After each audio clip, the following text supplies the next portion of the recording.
से बताते हैं, जहां पर मानसून सत्र का आज दूसरा दिन है। विपक्ष के हंगामे के आसार है और केजरीवाल के सिंगापुर जाने को लेकर संसद में उठाएगी मुद्दा। मानसून सत्र का दूसरा दिन आज है। फिलहाल ये अहम खबर आपको बता रहे हैं, जहां पर एक बार फिर से महंगाई के मुद्दे पर सरकार को विपक्ष घेरेगा। तो एक बार फिर से महंगाई के मुद्दे को लेकर सरकार को विपक्ष घेरेगा, ये अहम जानकारी आपको हम बता रहे हैं। तो उस वक्त की अहम खबर आपको हम बता दें, जहां पर महंगाई के मुद्दे को लेकर विपक्ष यहां पर घेरेगा, ये जानकारी सामने आ रही है। तो फिलहाल ये अहम खबर आपको हम बता रहे हैं, ये अहम जानकारी सामने आ रही है।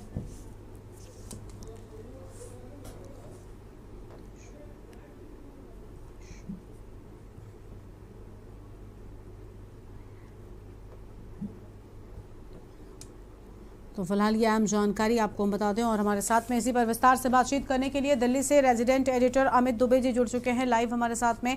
अमित जी, अहम खबरें जो हैं वो दिल्ली से सामने आई। सबसे पहले नुपुर शर्मा की ओर से जो याचिका दी गई थी दिल्ली लाने को लेकर, उसकी बात फिलहाल बताया जा रहा है, उसको लेकर क्या जानकारी है आपके पास? और साथ ही साथ नुपुर शर्मा ने अब ये भी कह दिया है कि जो है वो और ज्यादा बढ़ गया है। देखिए, नुपुर को बयान से हटाया गया, बल्कि देश के कई राज्यों में उनके ऊपर केस दर्ज हुए थे और जहां पे लगातार अदालत से कहा जा रहा है कि उन्हें वहां पेश होना है। हालांकि नुपुर शर्मा अब तक पेश नहीं हुई और इसी के संदर्भ में सुप्रीम कोर्ट में याचिका डाली गई थी कि तमाम केस जो अलग अलग राज्यों में, सबको एक साथ में दिल्ली ट्रांसफर कर दिया जाए, क्योंकि अगर वो बाहर जाती है तो उनकी जान को वहां पे खतरा है। दूसरी की जो गिरफ्तारी के वारंट जगह जगह जारी किए गए, उन पे तत्काल रोक लगाई गया। पिछली बार जब सुनवाई हुई थी नुपुर शर्मा के, मीडिया मांगनी चाहिए और बाकायदा क्लियर करना चाहिए और कई तरह की बातें जो है वो जजों के द्वारा कही गई थी और उसके बाद मामले को फिलहाल टाल दिया गया था और सुप्रीम कोर्ट ने उस पर कोई रोक नहीं लगाई थी। एक बार फिर से याचिका डाली गई और याचिका में इस बार ये भी कहा गया कि जो पिछली बार सुप्रीम कोर्ट के जजों के द्वारा जो टिप्पणी की गई, उसके बाद उनकी जान को खतरा और ज्यादा बढ़ गया है। तो जाहिर तौर पे ऐसे में उनकी सुरक्षा जो है कहीं ना कहीं आधार में लटकी हुई है। अगर सुप्रीम कोर्ट तमाम केसेस जो है वो केसों का सामना करने के लिए तैयार है, लेकिन तमाम केसेज अगर दिल्ली में ट्रांसफर कर दिए जाए तो उनके लिए आसानी होगी और दूसरा कि उन्हें चीजों को फेस करना आसान होगा और साथ ही गिरफ्तारी पे भी रोक लगाने की मांग की गई है। और आज जब सुनवाई होती है तो किस तरह की चीजें सामने निकल के आती है देखना होगा। बिल्कुल बिल्कुल। और अमित जी, अगर बात करें उपराष्ट्रपति पद के नामांकन को लेकर, तो विपक्ष के जो उम्मीदवार हैं उनकी ओर से आज नामांकन दाखिल किया जाना है। कितने बजे तक नामांकन हो सकता है, क्या इसको लेकर कोई जानकारी है आपके पास? देखिए, 11 बजे से पार्लियामेंट शुरू होती है क्योंकि मानसून सत्र चल रहा है और इसी के दौरान जो कल जो बैठक हुई थी कि अब विपक्षी प्रत्याशी बनाएगी मार्गरेट अल्वा। आज क्योंकि नामांकन का आखिरी दिन है, शाम 5 बजे तक नामांकन कर सकते हैं और उम्मीद है कि 1 बजे के आसपास जो है यहाँ पे खासतौर पर जो पार्लियामेंट का लंच टाइम होता है, लंच टाइम में मार्गरेट अल्वा जो है वो यहाँ पे अपना नामांकन दाखिल कर सकती है।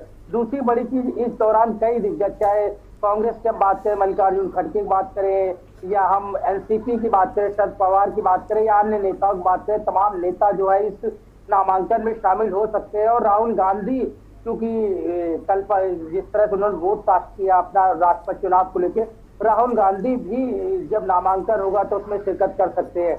और आज नामांकन की आखिरी तारीख है, 6 अगस्त को चुनाव होना है, उसी दिन रिजल्ट घोषित होने हैं।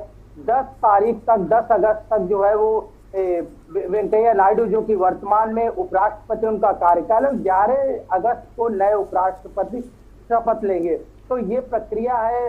क्योंकि बीजेपी की तरफ से अगर हम बात करें तो जगदीप धनखड़ जो है वो नामांकन दाखिल कर चुके हैं और आज आखिरी दिन जो है विपक्षी प्रत्याशी मार्गरेट अल्वा नामांकन दाखिल करेंगी। बिल्कुल। तो ये तो नामांकन को लेकर बात हुई, लेकिन अमित जी, जैसा कि मानसून सत्र की शुरुआत हुई है और इसके हंगामेदार होने के आसार है, अरविंद केजरीवाल को लेकर भी कुछ मुद्दे यहाँ पर उठाए जा रहे हैं और साथ ही साथ विपक्ष जिन मुद्दों को लेकर इस बार घेरना चाहता है वो मुद्दे काफी अहम हो जाते हैं। क्या और जानकारी है सत्र से जुड़ी आपके पास? देखिए, कल भी हंगामा देखने को मिला, चाहे लोकसभा की बात करें, राज्यसभा की बात करें, दोनों सदन जो है वो कल नहीं चल पाए और राज्यसभा को शुरू में ही कल आज तक के लिए स्थगित किया गया था। लोकसभा की जहां तक बात है, लोकसभा की कार्रवाई 2 बजे फिर स्टार्ट हुई, लेकिन उसके बावजूद जो है लोकसभा का काम नहीं हो पाया। और यहाँ पे जो सबसे बड़ी चीजें निकल के आती है, क्योंकि विपक्ष है वो साफ तौर पे कह रहा है कि महंगाई जिस तरह से लगातार बढ़ रही है, अग्निपथ को लेके जो रोष है, तमाम सारे टॉपिक है जिन्हें लेके सरकार को बहस कराने चाहिए। विपक्ष बहस करने के लिए तैयार है, लेकिन सरकार इन चीजों पे बहस नहीं करवाना चाहती। और यही बड़ी वजह है कि रस्साकसी जो है वो पार्लियामेंट में लगातार देखने को मिल रही है। आज भी उसी तरह के आसार नजर आते हैं। आम आदमी पार्टी ने साफ कर दिया, जिस तरह से सिंगापुर जाने के लिए केजरीवाल को वीजा नहीं दिया गया, ऐसे में आम आदमी पार्टी सीधे आरोप लगा रही है कि 3 बार के मुख्यमंत्री को सिंगापुर नहीं जाने दिया जा रहा। हालांकि बीजेपी अपने तर्क दे रही है कि वहां पे शहरी विकास मंत्रालय का जो प्रोग्राम है उसमें मेयर को जाना चाहिए, मुख्यमंत्री का यहाँ कोई काम नहीं है। लेकिन आम आदमी पार्टी से लेकर सरकार को लगातार घेर रही है। दूसरा, पूरा विपक्ष जो है वो खास तौर पे महंगाई को लेकर लामबंद है, क्योंकि कल से नई जीएसटी जो दरें लागू हुई है, खास तौर पे आटे की बात करें, चावल की बात करें, सोयाबीन की बात करें, तमाम खाद्य चीजें हैं वो एकाएक महंगी हो गई है। तो ऐसे में जो आम इंसान, जो मीडियम वर्ग, जो गरीब वर्ग लगातार पहले से महंगाई की मार झेल रहा है, और ऐसे में जीएसटी के साथ महंगाई और ज्यादा बढ़ जाएगी। तो इसे लेके विपक्ष जो है वो लगातार सरकार से चर्चा की बात कर रहा है। कल भी वही चीजें हुई थी, आज भी उसी तरह चीजें होंगी। विपक्ष ने स्पष्ट कर दिया है कि जब तक सरकार महंगाई की बहस नहीं कराती तब तक उनका विरोध जारी रहेगा। बिल्कुल, यानी विपक्ष जो है वो लगातार इन मुद्दों को लेकर घेर सकता है और मॉनसून सत्र हंगामेदार भी हो सकता है। बने रहिएगा हमारे साथ में।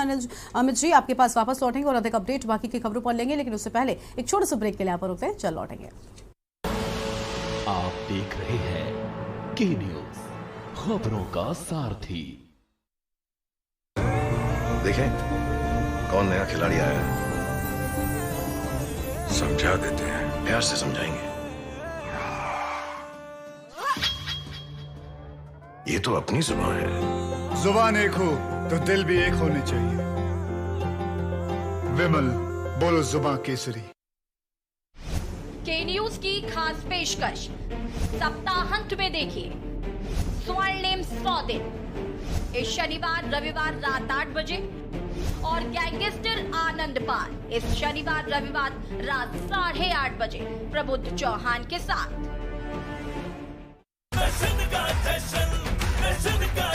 जहां इंडिया करे सेलिब्रेशन, वहां होए टशन का जश्न। राजश्री इलायची टशन का जश्न।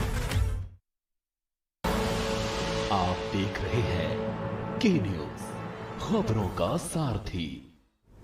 ब्रेक के बाद आप सभी का स्वागत है और सभी दिल्ली से बड़ी खबर आपको हम बताते हैं। तो फिलहाल दिल्ली से अहम जानकारी आपको हम बता दें, जहां पर मॉनसून सत्र का दूसरा दिन आज है। दिल्ली से अहम जानकारी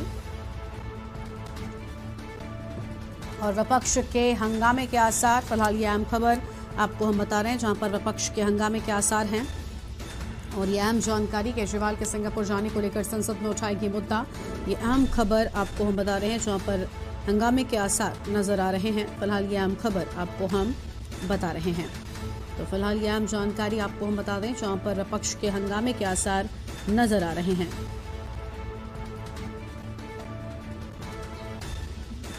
और केजरीवाल के सिंगापुर जाने को लेकर संसद में मुद्दा उठाए जाने की बात भी सामने आई है।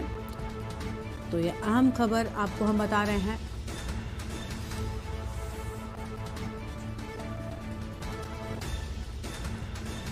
तो एक बार फिर से महंगाई के मुद्दे को लेकर भी यहाँ पर विपक्ष जो है वो हंगामेदार असर यहाँ पर देखने को मिल सकता है विपक्ष की ओर से। और हमारे साथ में अमित दुबे जी लगातार बने हुए रेजिडेंट एडिटर हैं दिल्ली से। अमित जी, एक तरफ विपक्ष जो है वो हंगामा कर सकता है, लेकिन हाल ही में हमने देखा था कुछ ऐसे शब्दों को लेकर यहाँ पर रोक लगाई गई थी जो असंसदीय शब्द थे। तो ऐसे में ये मुद्दा भी जो है वो विपक्ष ने काफी तेजी के साथ उठाया था, चाहे वो कोई भी हो। पूरे विपक्ष की ओर से कुछ शब्दों को लेकर कहा गया कि आखिर हम अपनी आवाज को कैसे उठाएंगे, ये हमारी आवाज को दबाने के लिए कहीं ना कहीं किया गया। हालांकि ओम बिरला ने अपनी जो प्रेस कॉन्फ्रेंस हुई उसमें साफ तौर पर कहा कि ऐसा नहीं कि सिर्फ विपक्ष के लिए इन शब्दों को रोका गया, बल्कि जो सत्ता पक्ष में है वो भी इन शब्दों का इस्तेमाल नहीं कर पाएंगे। तो क्या लगता है कि अब जब सत्र की शुरुआत हुई है, क्या उन शब्दों पर पूरी तरह से रोक रहेगी, और साथ ही साथ क्या उस फरमान को लेकर गुस्सा जो है वो भी विपक्षियों में देखने को मिल सकता है?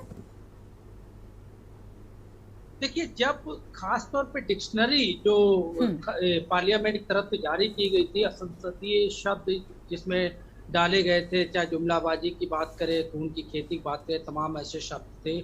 उसके बाद ही विपक्ष इस पर तीखी प्रतिक्रिया दे रहा था और उसके साथ ही जब दूसरा सेक्रेटेरिएट लोग पार्लियामेंट की तरफ से जब दूसरी बात कही गई कि जो संसद परिसर है उसके अंदर आप धरना प्रदर्शन नहीं कर सकते, आप हड़ताल नहीं कर सकते, आप अनशन नहीं कर सकते, और इसे लेके भी खासी नाराजगी देखने को मिली थी। हालांकि विपक्ष कल जब हमारी तमाम विपक्ष के नेताओं से बात हुई तो उनका साफ तौर पर कहना था कि सरकार को जो करना है वो करे, वे जनता के चुने हुए नुमाइंदे हैं, जनता ने उन्हें उनकी बातों के लिए भेजा है। ऐसा नहीं है कि सरकार जो भी कर रही है वो सही कर रही है, तो सरकार की जो जन विरोधी नीतियां हैं उनका वे विरोध करेंगे, चाहे वो किसी भी स्तर पर। सरकार ने भले ही प्रदर्शन को प्रतिबंधित कर रखा हो, लेकिन वे प्रदर्शन करेंगे। पार्लियामेंट के अगर अंदर नहीं करने दिया जाएगा तो पार्लियामेंट के बाहर करेंगे, लेकिन विरोध प्रदर्शन उनका जारी रहेगा।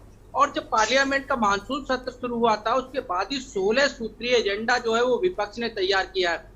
तमाम सारे मुद्दे, चाहे महंगाई की बात करें, जीएसटी की बात करें, अग्निपथ योजना की बात करें, सीबीआई और ईडी का किस तरह से दुरुपयोग हो रहा है, इन चीजों की बात करें तो 16 सूत्री जो एजेंडा है, विपक्ष चाहता है कि इस एजेंडे पे पहले सरकार चर्चा करे। सरकार की प्राथमिकता है कि पहले 32 विधेयकों की बात सामने आ रही थी, रिसेंटली 24 विधेयकों की बात आ रही थी। जो सर्वदलीय बैठक में कहा गया उसमें कहा गया कि 14 ड्राफ्ट जो है वो इस समय तैयार है, तो अलग अलग चीजें निकल के आ रही। सरकार चाहती है इन बिलों को पास कराया जाए, बिल्कुल, लेकिन विपक्ष इसके बिल्कुल मूड में नहीं दिख रहा। बिल्कुल, यानी विपक्ष जो है वो कहीं ना कहीं कुछ और सरकार से अलग चाहता है। और खैर देखना होगा कि मॉनसून सत्र में क्या कुछ इसका नतीजा सामने आता है। बहुत शुक्रिया अमित जी आपका हमारे साथ जुड़ने के लिए और अधिक अपडेट हमारे दर्शकों तक पहुंचाने के। तो नुपुर शर्मा की याचिका पर एक और सुनवाई, दूसरी ओर आज उपराष्ट्रपति पद की उम्मीदवार विपक्ष की ओर से मार्गरेट जो है वो नामांकन दाखिल करेंगे। आज आखिरी दिन है और मानसून सत्र का आज दूसरा दिन है। तो यह अहम जानकारी दिल्ली से आपको हम बता रहे थे अलग अलग, जहां पर आज विपक्ष के हंगामे के भी आसार जो हैं वो देखने को मिल रहे हैं। तो फिलहाल ये अहम खबर आपको हम बता रहे हैं।